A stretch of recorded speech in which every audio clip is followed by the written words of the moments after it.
خطبہ نمبر 54، آپ علیہ السلام کے خطبے کا ایک حصہ جس میں آپ علیہ السلام نے اپنی بیعت کا تذکرہ کیا ہے۔ بسم اللہ الرحمن الرحیم۔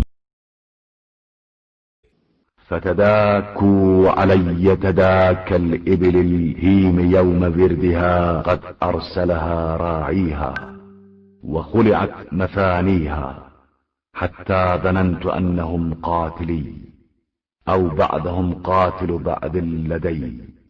لوگ مجھ پر یوں ٹوٹ پڑے جیسے پیاسے اونٹ پانی پر ٹوٹ پڑتے ہیں جن کے نگرانوں نے انہیں آزاد چھوڑ دیا ہو اور ان کے پیروں کی رسیاں کھول دی ہوں، یہاں تک کہ مجھے یہ احساس پیدا ہو گیا کہ یہ مجھے مار ہی ڈالیں گے یا ایک دوسرے کو قتل کر دیں گے۔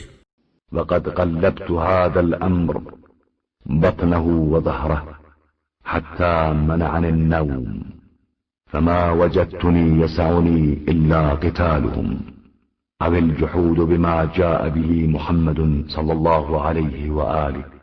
میں نے اس امر خلافت کو یوں الٹ پلٹ کر دیکھا ہے کہ میری نیند تک اڑ گئی ہے، اور اب یہ محسوس کیا ہے کہ یا ان سے جہاد کرنا ہوگا یا پیغمبر صلی اللہ علیہ وآلہ وسلم کے احکام کا انکار کر دینا ہوگا۔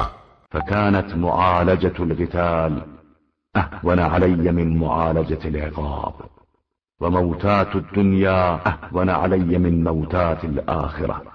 ظاہر ہے کہ میرے لیے جنگ کی سختیوں کا برداشت کرنا عذاب کی سختی برداشت کرنے سے آسان تر ہے، اور دنیا کی موت آخرت کی موت اور تباہی سے سبک تر ہے۔